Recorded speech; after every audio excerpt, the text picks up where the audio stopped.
আগে নামাজ, এরপরে কুরবানি। নামাজ আছে যাদের, কুরবানি আছে তাদের। নামাজ নাই। হ্যালো মাই ডিয়ার ফ্রেন্ড, আসসালামু আলাইকুম ওয়া রাহমাতুল্লাহি ওয়া বারাকাতুহু। তো একটা গুরুত্বপূর্ণ প্রশ্ন নিয়ে উপস্থিত হয়েছি আপনাদের জন্য। এই প্রশ্ন উত্তর শুনে যান, ইনশাআল্লাহ আপনাদের কাজে আসবে। আল্লাহ সুবহানাহু ওয়া তাআলা কাদের কাদের কুরবানি কবুলই করবেন না, আপনারা শুনে অবাক হয়ে যাবেন। এই ভিডিওটা একটু বেশি বেশি করে শেয়ার করে দিও, যেন আমাদের সকল মুসলমান ভাইরা জানতে পারে কাদের কাদের কুরবানি আল্লাহ সুবহানাহু ওয়া তাআলা কবুলই করবেন না। এই ভিডিওটা শেষ পর্যন্ত দেখবেন, আপনারা নিশ্চয়ই বুঝতে পারবেন। চলো আর বেশি কথা না বাড়িয়ে আপনাদেরকে দেখাচ্ছি আমাদের আইলে সুন্নাত ওয়াল জামাতেরই একজন ইমাম গোলাম সারোজার সাইদি। ভয় আনবে না, নামাজ নাই কুরবানি হবে না তার। নামাজ ছাড়া কুরবানি হবে না, এটাই ধারাবাহিকতা। ইন্না আতাইনাকাল কাউসার ফাসাল্লি লিরাব্বিকা ওয়ানহার। নামাজ আগে, কুরবানি পরে। আর আমাদের সমাজে এমন মানুষ আছে নামাজ পড়ে না, কিন্তু লক্ষ লক্ষ টাকা দামের কুরবানি ছাড়ে না। এমন আছে কিনা বলেন? তার মানে কি?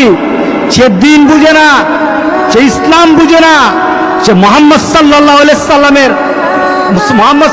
আলাইহি সাল্লামকে দেওয়া আল্লাহর ঘোষণাও জানে না, ইব্রাহিম আলাইহিস সালামকে দেওয়া সেই কুরবানির নীতি জানে না। এই কুরবানি তার জন্য কোনো সফলতা বয়ে আনবে না। সুতরাং যারা কুরবানি দিচ্ছেন, আপনার নামাজ নাই, উলামায়ে কেরাম কিন্তু বলেছেন যাদের সাথে নামাজ নাই, নামাজি ব্যক্তি যেন তাদের সাথে কুরবানি না দেয়। কারণ বেনামাজির কুরবানি হবে না। আপনি 7 নাম দিলেন, 6 জন মানুষ নামাজ পড়ে, একটা মানুষ নামাজ পড়ে না, বিপদ কিন্তু হয়ে গেছে। কারণ 6 ব্যক্তির অংশটা কিন্তু আরেকজনের সাথে সংযুক্ত হয়ে আছে।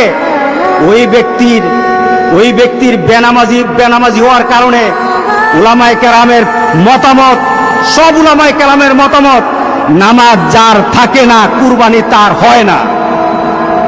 সুতরাং আমরা আজকে সিদ্ধান্ত নেব, ইনশাআল্লাহ নামাজ ছাড়বো না। রাজি আছি সবাই? কি ছাড়বো না বলেন? নামাজ ছাড়বো না। নামাজ কায়েম করার পর আপনার কুরবানি, আপনার রোজা, আপনার হজ, আপনার ইবাদত, সকল কিছু নামাজকে দিয়ে মানদণ্ড করা হবে। আগে নামাজ, এরপরে সকল ইবাদত। এই ভিডিওটা দেখার পর যদি আপনাদের মনে ভিতরে কোনো প্রশ্ন থাকে, নিশ্চয়ই কমেন্ট বক্সে আপনাদের প্রশ্ন করে যাবেন, যেন পরবর্তী ভিডিওতে যেন আপনাদের প্রশ্ন উত্তর নিয়ে আসতে পারি। ভালো থাকেন, সুস্থ থাকেন। আসসালামু আলাইকুম ওয়া রাহমাতুল্লাহি ওয়া বারাকাতুহু।